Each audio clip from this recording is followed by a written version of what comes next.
Hello my kings, queens, and fellow non-binary leaders, and welcome back to Nitty Nekama.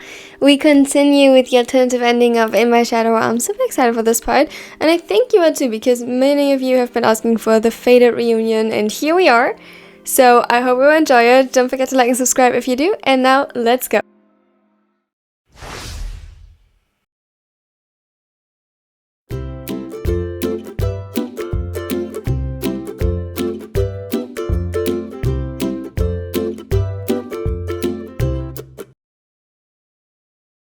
Atsumu seemed to shatter in his arms, and while trying his best, Atsumu had by no means the strength to hold them both upright.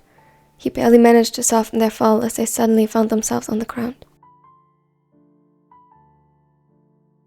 They hadn't even managed it so far as to get inside, still lingering at the doorstep. Behind them he was sure Hinata and Bokuto watched them, unsure what to do themselves, and Atsumu couldn't imagine anything better. Yes, despite the warm weather, the ground was cold. He was in pain from multiple bruises he had acquired during his imprisonment in the basement, and he was exhausted beyond words, but this was all he had hoped for. He was too worn to express his sorrow and relief appropriately, but he didn't have to. Atsumu cried enough for the both of them. His entire body was shaken by sobs, and with what little strength he had left, Atsumu pulled him closer. How long had he dreamed of this moment? Over 6 months, apparently.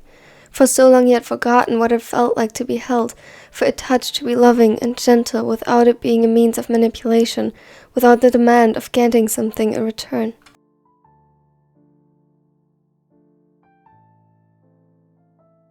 There was no demand in Asumu's touch, just a silent plea for Atsumu to stay close, which he gladly gave into. As the tremors subsided, even just a fraction, there was strength, a promise to protect and hold him together when he threatened to fall apart. Atsumu could barely breathe, too overwhelmed for even basic human functions. This was all he had yearned for. As he lay here in his brother's arms now, he didn't think of Haru or all the things she had done to him anymore.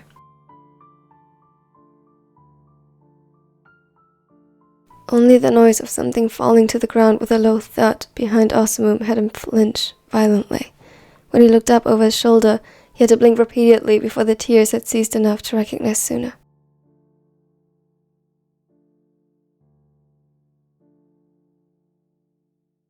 Similarly to Atsumu, the other was frozen in place completely. From inside, voices swelled at the sudden commotion. The setter let out a small cry without even thinking about it as he recognized Aaron's voice. Then Kia's. He tried to get up and failed. Whether it was because his shaking legs wouldn't let him or his brother was holding him so tightly, he didn't know. He struggled weakly in his arms, unable to voice his need.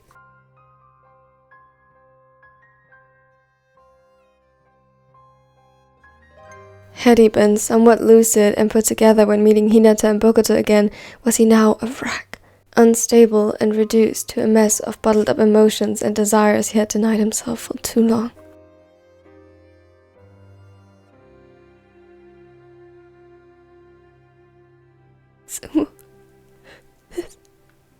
Somehow. His words were barely recognizable as such, but Atsumu couldn't focus on that, because Aaron had joined Suna at the counter opposite the exit to check on them, and all Atsumu wanted was to wipe the quickly appearing tears from his face and reassure him that he was okay. The same as he tried and more or less failed with Atsumu.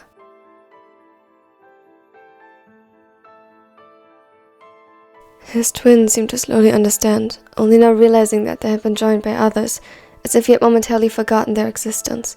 With a deep breath, he got up and pulled his brother up alongside him, supporting him the rest of the way, which was only a couple of steps, but to Asumu's exhausted body it felt like miles.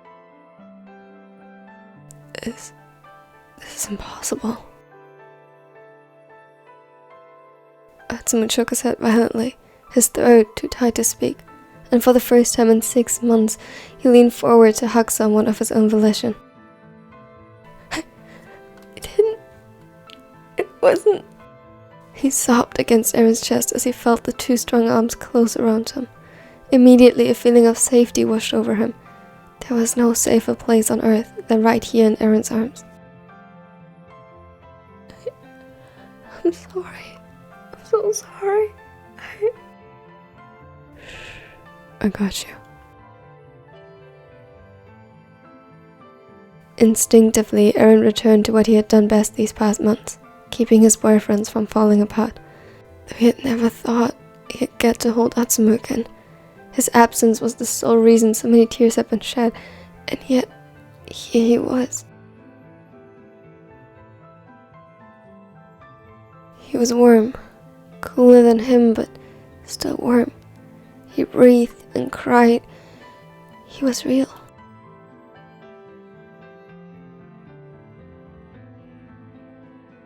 Atsumu almost didn't want to let go of Atsumu. He waited until the blonde was safely wrapped in Eren's arms before turning to Suna and sought for support from his boyfriend instead, still unable to process this.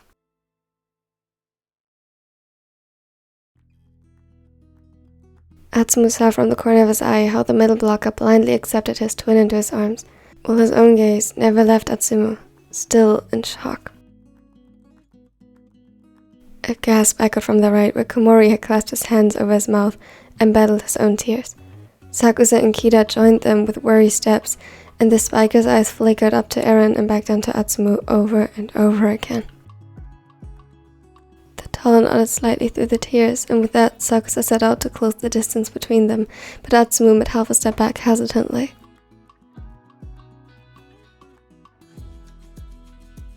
Wait, I'm dirty, He couldn't even finish the sentence before Sakusa pulled him close. As if I care. His voice broke, and he rocked them back and forth slightly while clinging to the blonde as tightly as he could. Over his shoulder he recognized Kida looking like a perfect statue, unmoving, as if he didn't even breathe. Shin? I got him out of his stupor, and just like Atsumu before, he reached for him so carefully, as if he was made from the most delicate glass. It seemed to be less a concern of whether he was real, like with Atsumu before, and more a deeply rooted fear he could hurt him. But Atsumu had no regard for that. After all these months of isolation, their touch, so warm and loving, was like a cool balm on a burn wound.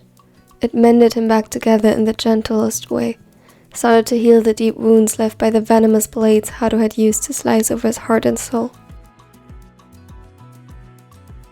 He leaned into his touch easily, seeking more of the tender reassurance it offered, and for the first time, it felt like he could breathe again. He hadn't known safety in so long, but here it was, in their arms.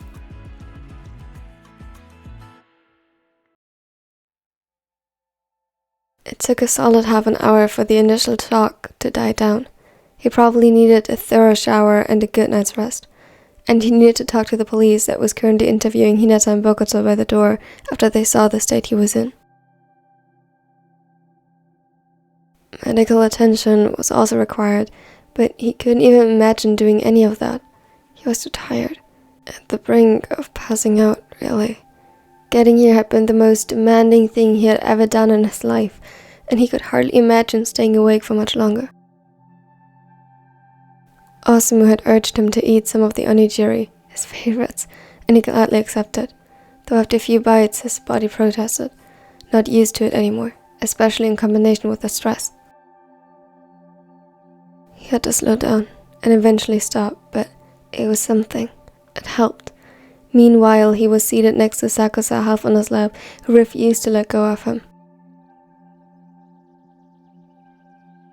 As if in silent understanding, none of them asked him any questions yet, and even the police officers seemed to recognize his need for rest. They took their contact information and assured them that they had enough to arrest Haru under the suspicion of a crime for now.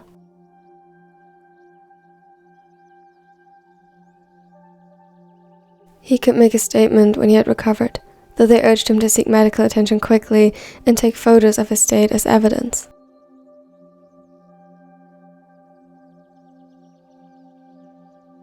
Kida assured them they'd take care of him, and after they left, he saw to that.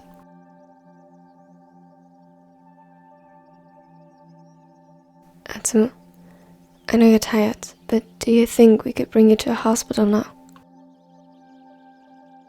He looked at him through half-lidded eyes, dread pulling in his stomach. He just wanted to stay here with him, where he was safe. He shook his head, an apology already on his lips, but Kida proceeded before he could voice it. Do you have any injuries that would require you to go to a hospital immediately? Again, he shook his head. He knew that he would have to face the potential consequences this had on his health eventually, but it was nothing so pressing.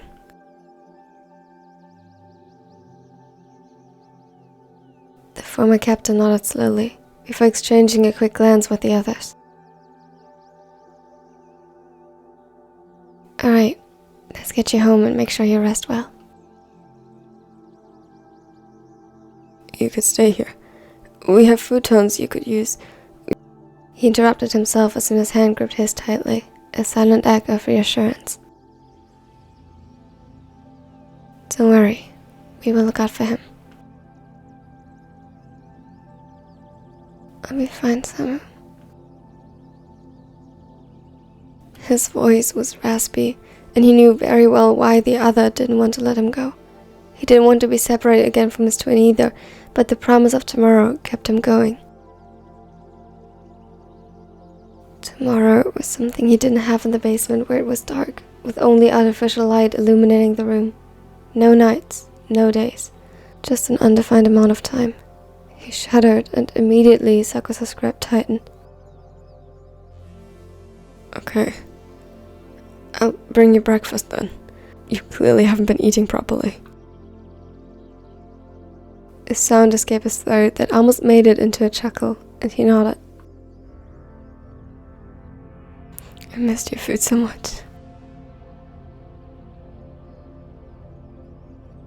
Of course. It's the best after all. A small smile tugged to the corners of his lips.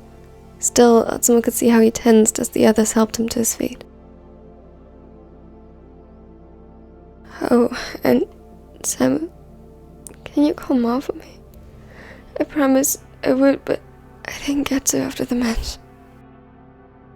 A new wave of guilt washed over him, and he almost lost his balance, too tired to actually think about it. He doubted he could do this. Over the phone, least of all.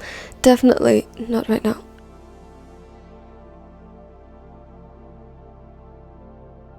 Atsumu nodded and gulped.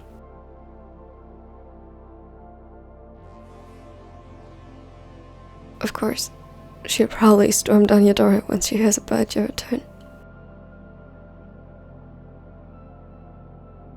That'd be nice.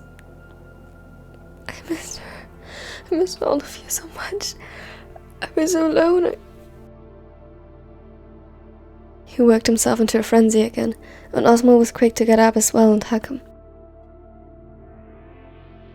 Hey, don't worry. You're here now. You're not alone anymore. You'll go home now. They'll take care of you, and tomorrow I'll come over to make sure I didn't dream all this. It'll be alright. It's over. You're safe now.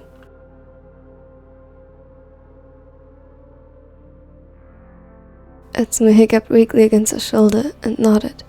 Separating from him hurt almost physically, but Sakusa was immediately by his side again to make up for it. Tomorrow, Atsumu whispered to himself and let his boyfriends guide him to the car. Outside, he felt the odd tension returning, and he pressed himself closer to them. The streets were by now coated in shadows, and it sent his heart racing. Inside the car, he took the back seat, and throughout the whole ride didn't look up from where he had buried his face against Sakusa's chest. Perhaps he was safe now, but the fear of the dark remained.